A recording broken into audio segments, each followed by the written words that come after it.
करीमगंज जिले के भारत बांग्लादेश सीमांतवर्ती क्षेत्र सुतारकंडी क्षेत्र में डिमा हसाब और बराकाटी के तीनों जिले के कई इलाके के लोगों की मौजूदगी में सनातन ऐक्य मंच के उद्योग से लाखों लोग बांग्लादेश में हिंदू निर्यातन के खिलाफ तीव्र प्रतिक्रिया व्यक्त करते हुए धरना कार्यक्रम में भाग लेंगे।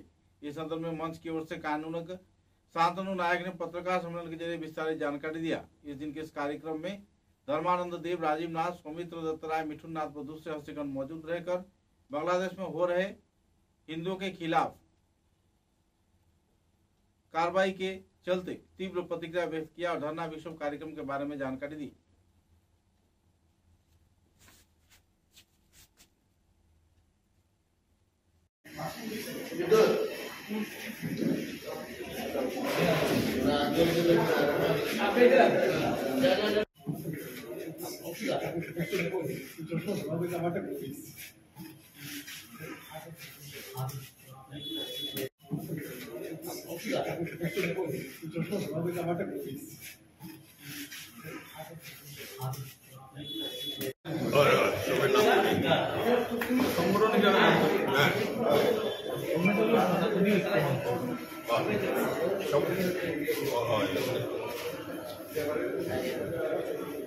সবাই নমস্কার। আমরা আজকে আজকে একটা প্রেস মিট আমরা করব, ওই জন্য উপস্থিত রয়েছেন আমরা প্রত্যেকেই, আমরা যারা এই সমন্বয় ঐক্য মঞ্চের তরফ থেকে আমরা প্রত্যেকে আপনাদেরকে ধন্যবাদ জানাচ্ছি, সাধুবাদ জানাচ্ছি।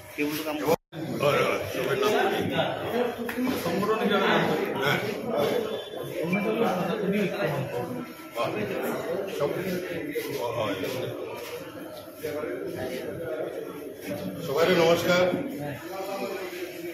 আমরা আজকে আজকে একটা প্রেস মিট আমরা করব, ওই জন্য উপস্থিত রয়েছেন আমরা প্রত্যেকেই, আমরা যারা এই সমন্বয় ঐক্য মঞ্চের তরফ থেকে আমরা প্রত্যেকে আপনাদেরকে ধন্যবাদ জানাচ্ছি, সাধুবাদ জানাচ্ছি। স্টার্ট করা হয়েছে সেটা সম্পূর্ণ রাজনৈতিক উদ্দেশ্য প্রণয়ন বলে আমরা মনে করি। কেননা যিনি সেই এফআইআর করেছেন, যে কমপ্লেনেন্ট, যে উনি হচ্ছেন চট্টগ্রামের মহড়া 5 নম্বর ওয়ার্ডের বিএনপির সেক্রেটারি। অতএব এটা রাজনৈতিক উদ্দেশ্য প্রণোদিত হিসাবে আমরা মনে করি এবং তাকে সম্পূর্ণ একটা মিথ্যা মামলায় ফাঁসানো হয়েছে। আমরা চাই বিনা শর্তে চিনি ইস্কনের স্বামীজিকে মুক্তি দেওয়ার জন্য এবং বাংলাদেশের যে নির্যাতন চলছে সেটা দমন করার জন্য আমরা বাংলাদেশ সরকারকে একটা বার্তা পৌঁছে দিতে চাই। শুধু বাংলাদেশ সরকার নয়, বিশ্বের কাছে আমরা আওয়াজ পৌঁছে দিতে দেওয়ার জন্যই আমরা আগামী রবিবার দুপুর সকাল 11:30টার সময় সুতারকান্দি বর্ডারে জমায়েত হব এবং সেখানে একটা বাংলাদেশ চলো অভিযান নামে আমরা বিক্ষোভ সমাবেশ প্রদর্শন করব। তার পূর্বে আমরা আগামী শনিবার অর্থাৎ 30 নভেম্বর আমরা শ্রীভূমি জেলা উপায়ুক্তের মাধ্যমে ইউনাইটেড নেশন, ভারতের প্রধানমন্ত্রী, বাংলাদেশের হাই কমিশনার, আসামের রাজ্যপালকে মেমোরেন্ডাম দিয়েও সে কথা জানাবো এবং সেই মেমোরেন্ডামেও থাকবে আমাদের রবিবারে সকাল 11:30টার সময় যে প্রোটেস্ট অ্যানাউন্সমেন্টটা স্টার্ট করা হয়েছে সেটা সম্পূর্ণ রাজনৈতিক উদ্দেশ্য প্রণয়ন বলে আমরা মনে করি। কেননা যিনি সেই এফআইআর করেছেন, যে কমপ্লেনেন্ট, যে উনি হচ্ছেন চট্টগ্রামের মহড়া 5 নম্বর ওয়ার্ডের বিএনপির সেক্রেটারি। অতএব এটা রাজনৈতিক উদ্দেশ্য প্রণোদিত হিসাবে আমরা মনে করি এবং তাকে সম্পূর্ণ একটা মিথ্যা মামলায় ফাঁসানো হয়েছে। আমরা চাই বিনা শর্তে চিনি ইস্কনের স্বামীজিকে মুক্তি দেওয়ার জন্য এবং বাংলাদেশের যে নির্যাতন চলছে সেটা দমন করার জন্য আমরা বাংলাদেশ সরকারকে একটা বার্তা পৌঁছে দিতে চাই। শুধু বাংলাদেশ সরকার নয়, বিশ্বের কাছে আমরা আওয়াজ পৌঁছে দিতে দেওয়ার জন্যই আমরা আগামী রবিবার দুপুর সকাল 11:30টার সময় সুতারকান্দি বর্ডারে জমায়েত হব এবং সেখানে একটা বাংলাদেশ চলো অভিযান নামে আমরা বিক্ষোভ সমাবেশ প্রদর্শন করব। তার পূর্বে আমরা আগামী শনিবার অর্থাৎ 30 নভেম্বর আমরা শ্রীভূমি জেলা উপায়ুক্তের মাধ্যমে ইউনাইটেড নেশন, ভারতের প্রধানমন্ত্রী, বাংলাদেশের হাই কমিশনার, আসামের রাজ্যপালকে মেমোরেন্ডাম দিয়েও সে কথা জানাবো এবং সেই মেমোরেন্ডামেও থাকবে আমাদের রবিবারে সকাল 11:30টার সময় যে প্রোটেস্ট অ্যানাউন্সমেন্টটা। নমস্কার। এই যে বাংলাদেশে একটার পরে একটা যে ঘটনা ঘটছে, হিন্দুদের উপরে যেভাবে অত্যাচারের মাত্রা দিন দিন আমরা দেখতে পাচ্ছি, যেভাবে দিন মাত্রা বেড়ে যাচ্ছে, ওইটার প্রতিবাদ স্বরূপ এবং এইটাতে বাংলাদেশে হিন্দুদেরকে একটা মরাল সাপোর্টও এবং এখান থেকে আমরা একটা প্রতিবাদ স্বরূপ এই সনাতনী ঐক্য মঞ্চ একটা গঠন করা হয়েছে এবং এটা প্রথম পর্যায়ে যেটা কার্যক্রম হবে এটা 1 ডিসেম্বর 2014 প্রথম ডিসেম্বর 2014-তে 2024-এ এটা শ্রীভূমি জেলার সুত্রাকান্দি বর্ডারে এখানে আমাদের চলো বাংলাদেশ অভিযান দিয়ে এটা এই কার্যক্রমের সূচনা হবে এবং পরবর্তীতে আমরা আরো বিভিন্ন কার্যক্রম আমরা হাতে নিতে পারি। কিন্তু প্রথম এটা হলো যে কালকে যেহেতু এটা সুত্রাকান্দি এটা ইন্টারন্যাশনাল বর্ডার, বাংলাদেশের সঙ্গে আমাদের বর্ডার, এই বর্ডারতেই আমরা এখানে প্রথম আমাদের কার্যক্রম করব। কত মানুষ হইব, কারা কারা হইব? এখানে আমরা চেষ্টা করে যাচ্ছি যে সমস্ত বরাকওয়েলি এবং এখানে ডিমা আসামও যুক্ত আছে এবং আমাদের লক্ষ্য হলো, যদিও সময় আমাদের হাতে খুবই কম, তা সত্ত্বেও আমাদের লক্ষ্য হলো 1 লক্ষ লোকদের সমাগম করা সেখানে এই বর্ডার এরিয়াতে। আপনারা কি বাংলাদেশ ঢুকে যাবেন নাকি? হ্যাঁ, আমাদের এটাই প্রচেষ্টা থাকবে যে আমরা এই প্রতিবাদ স্বরূপ আমরা বাংলাদেশ বর্ডারে ঢোকার চেষ্টা থাকবে আমাদের করে নিয়েছি। এবং এই মেমোরেন্ডামটা ইন্টারন্যাশনাল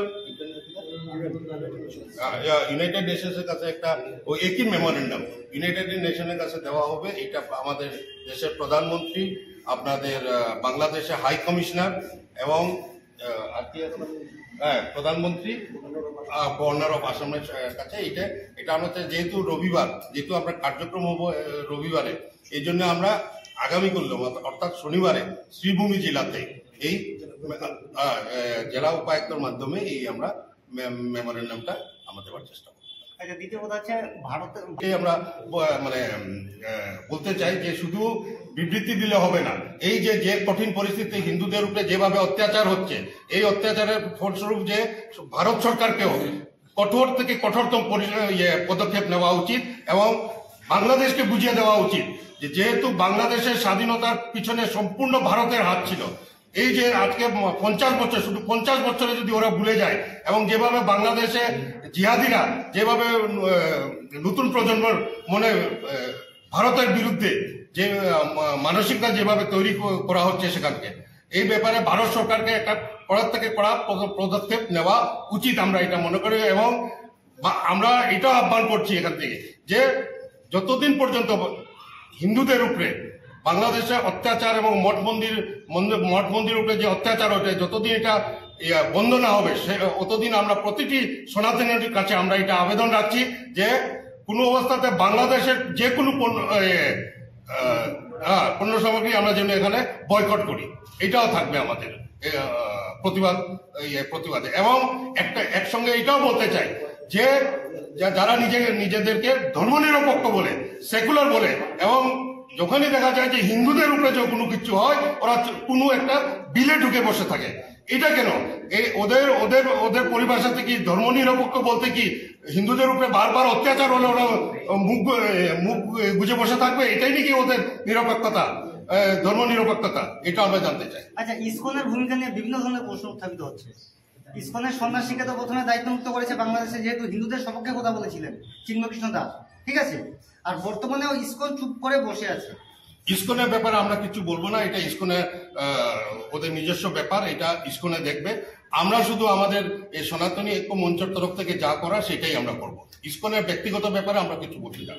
রবিবারের প্রোগ্রামে আমাদের এখানে মানে বিএসপির কোনো ব্যানারে এটা কার্যক্রম হচ্ছে না। প্রথম কথা, এমনি যদি আপনার বিশ্ব হিন্দু পরিষদ কথা জিজ্ঞাসা করেন তো অল ইন্ডিয়া যে আমাদের all India national general secretary আছে, সেক্রেটারি জেনারেল উনি অলরেডি একটা এই যে বাংলাদেশের বিষয় নিয়ে অলরেডি একটা বিবৃতি দিয়ে দিয়েছে, কিন্তু এটা কোনো বিশ্ব হিন্দু পরিষদের ব্যানারে কোনো কিছু হচ্ছে না।